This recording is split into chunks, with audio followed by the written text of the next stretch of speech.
Hello, I am Xarkun, and this is World of Warships Legends. I've got what I think will be a fairly quick video for you today, because a few people were asking me about my recommendations for the Transformers commanders.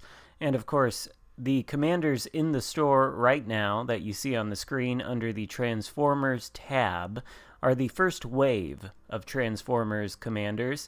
The next wave comes out on Monday. What is the date of Monday? September 6th, 2021. Those will be the new commanders. Right now, as of today, the old commanders are in the store, and they are, of course, Optimus Prime, Bumblebee, Megatron, and Rumble. And you've got a few options to purchase them. Number one, you could buy crates. But I recommend you don't buy the crates because there's only a random chance that you will get one of the commanders, or, you might get none of them. And if you do get one, it may be the one you don't want. So, crates, wouldn't recommend it. The other methods are, these Transformers commanders are Autobots and Decepticons, right? So you can get the Autobots package, which will give you Optimus Prime and Bumblebee, plus skins for Iowa and Fletcher, and a number of camos and, personal mission. Personally, these camos are hideous. I wouldn't want them, but you could melt them down into paint. The cheese camo, they're called. It's a travesty. Aesthetic nihilism, in my opinion. So you could get that bundle for Prime and Bumblebee, or for Megatron and Rumble, you could get this bundle. And by the way, this Decepticon camo, purple camo, very nice, actually. Certainly not aesthetic nihilism, actually aesthetically pleasing, I would say. So, but if you don't want to buy the bundles, also there's this bundle that gives you all four of them, because these are a lot of doubloons. Then you've got these packages where you can buy the single commander. These 10,000 doubloons one give you the commander and the skin for the ship that, they're supposed to go on. So, Iowa. Bumblebee is Fletcher, Megatron is Bismarck, and Rumble is Tashkent. Or you can buy the commanders for 5,000 doubloons each in the store, and that's probably the way you want to go, unless you're really interested in paying an extra 5,000 doubloons for what is essentially a permanent camo. Personally, not my thing, but if you want to do it, it's your money. And as far as which commanders would I recommend? Well, Optimus Prime is a battleship commander for the U.S. Navy, and his base trait reduces the repair party reload time, which I don't think is a super useful base trait. Personally, I wouldn't be incorporating it into any of my builds, and the base traits, I think, are what you want to look at primarily when you're going to buy one of these premium commanders. Is this base trait something you could use across your other builds? Because if it is, then it's going to give you more value than just the ship you put the commander on. But if it's not useful across other builds, then the value is limited to only the ship that you actually put the commander on. At least that's the thought process in my mind. As far as what Optimus Prime is, he's basically your standard brawling battleship commander. In this first row of skills, you've got, the typical brawling ones. You've got Porcupine and Crisscross down here. You got the Firefighter skill, the Master Mechanic skill, which gives you an extra heal. Essentially, he is Willis Lee for the American battleships, albeit with one difference, and that is Revocation Protocol. Now, this is actually a very, in my opinion, useful skill, because what it does, in addition to decreasing spotter plane reload time, the more important thing it does is it reduces fire duration. So, in a battleship, if you get lit on fire, the standard duration for that fire to burn is 60 seconds. And every second that ticks by, you lose 0.03% of your total health pool. I think that's what the number is. I might be getting it a little bit wrong, but it's a small percentage of your overall hit points every second while you're on fire. Now, if you can decrease that fire duration by 20% with this skill, and also use the damage control mod, then you are decreasing your fire duration by 35%, because the damage control mod, 15% decrease to fire duration, this revocation protocol, 20% increase. What does that translate to in reality? Well, instead of 60 seconds of burn time, I think you get the low 40 or high 30 seconds of burn time on a fire in your battleship, which means that if you let it burn for the full duration, you're going to lose a lot less hit points than you would if you weren't using Revocation Protocol and the damage control module. And that is, I think, an incredibly useful thing for at least German battleships, but personally, I have never really run Optimus Prime on the American battleships unless I wanted to do, like a full secondary build with Willis Lee or something, and I didn't want to mess around with it, but I also wanted another brawler build, then I might use Optimus Prime. So he's the one I would say I wouldn't be really interested in buying him myself. As for Bumblebee, as you can see, I've only got him at rank 6 because I've never used him. He is essentially William Halsey in terms of destroyer commander. He's got the observant range skill and the mortar, twist and track, and all that kind of stuff. The only thing that makes him unique is that he's got this skill, calculated inversion, which drastically improves rudder shift time and boosts acceleration while the smoke generator is working, but makes the smoke screen dissipate faster. Frankly, I think this is a bizarre skill. I don't know why you would ever want to use it. If you're trying to disengage with something in a destroyer and you're going to lay a smoke, I don't think having an engine accelerate faster or having better rudder shift is going to help you. You generally don't want to accelerate more if you're laying smoke because you want to hide within it. And the rudder shift, I don't know. I think this is a bizarre skill, and I've never actually tried it because I don't even know where you would use it. So Bumblebee, I would actually rate the lowest of all the commanders. His base trait is increase the engine boost duration. This might be useful on maybe like the French destroyers or something. And if you're a super French destroyer fanatic, you may want to buy him just for this base trait and rank him up. But I would rate lowest on the scale, with Optimus Prime slightly above him. But once we get into the Decepticons, these are the commanders that I think are good. Megatron for the Bismarck is exactly the same as Optimus Prime in terms of all his skills over here, but the important difference is his base trait increases the range of battleships' main guns. Now, this isn't something I would use in a lot of my builds, but I've used it on the Yamato specifically before in order to get the range past, I think, 20 kilometers, so that may be slightly useful.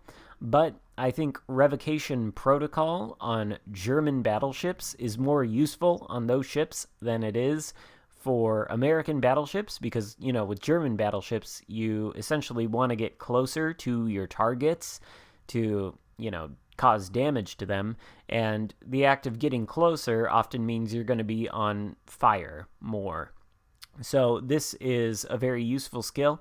Plus, German battleships are pretty tanky to begin with, and if you can increase their tankiness by increasing their resistance to fire damage with this revocation protocol, well, I think that is a good idea. So Megatron is one that I would buy.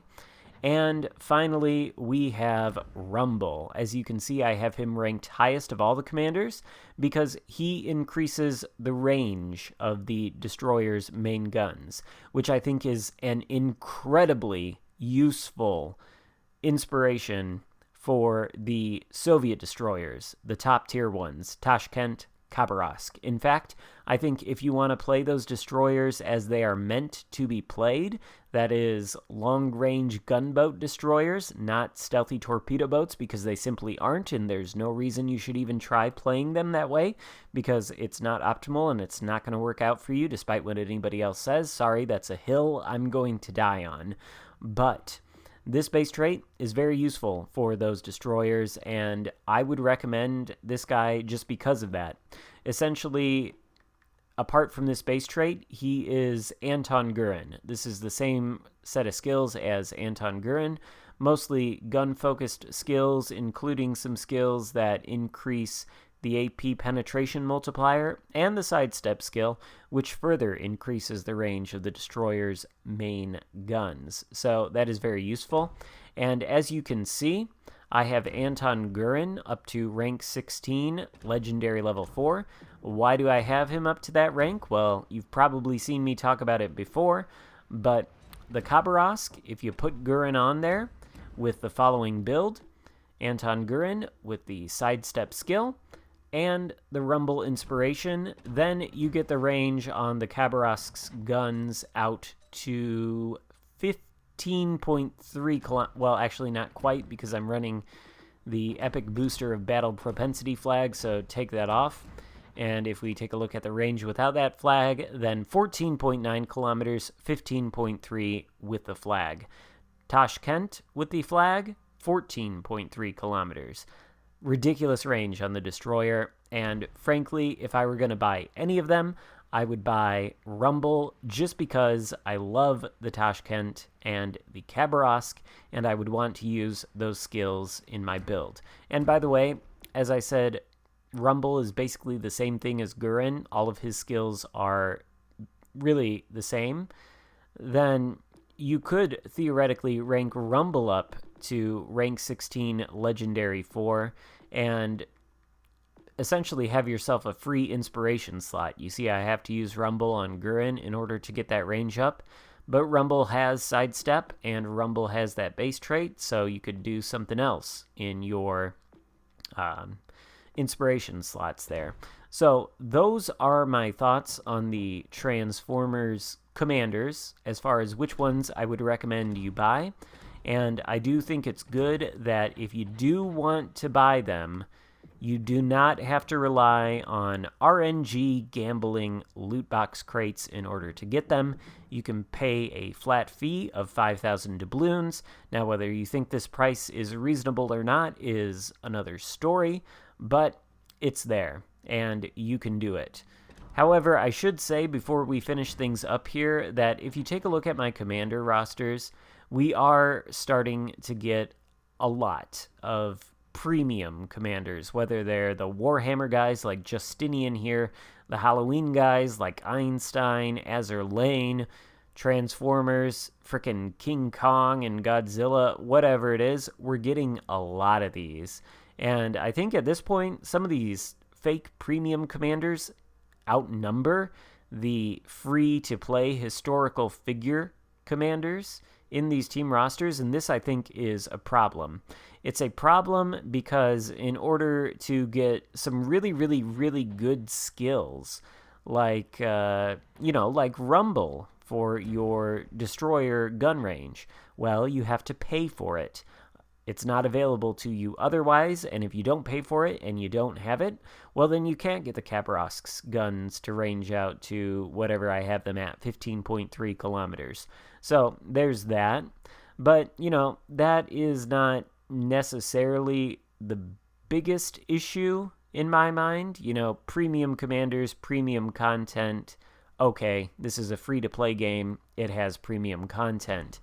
The problem is the fact that the store only has the Transformers commanders in it right now, and they will be gone come Monday, replaced by new ones, and I will make a video on those if you guys want to see it. But after those new ones are gone, then there will be no premium commanders in the store. If you want to, for example, I don't know who you'd want to get. If you would want to get Arpeggio Haruna, who gives you a new secondary skill, well, too bad, you're out of luck. There's no way to obtain this commander. And I think that, frankly, is the biggest problem I have with it. You could potentially save up doubloons if you want to do this game as an entirely free-to-play player. You could potentially save up doubloons and get enough to purchase one of these commanders if they were to remain in the store the whole time. But they don't, So if you don't get them in the window when they're released, well, then there's a chance you may never ever get them at all, or else you'll have to wait till the next time they are featured in the game. So this I think is a problem, and I do wish Wargaming would stop it with these premium fictional commanders, because they're so numerous right now, they're going to outnumber the historical free figures. B, they are not always available. In fact, they're mostly unavailable. And C, they should never be put inside of random RNG loot box crates. They should always be available in the store to purchase in a flat fee, like 5,000 doubloons, with no other gimmicks or strings attached. And luckily for the Transformers, they are available in that way. So that is a good thing. But that's all I have to say. I think this video has gone on far too long. I hope you guys enjoyed it, since you guys were asking me to make it. Let me know what you think in the comments, and let me know if you want me to do a similar video when the new Transformers Commanders come out. Thank you so much for watching. Be sure to give the video a thumbs up, subscribe if you haven't already done that, and I will see you next time. Goodbye.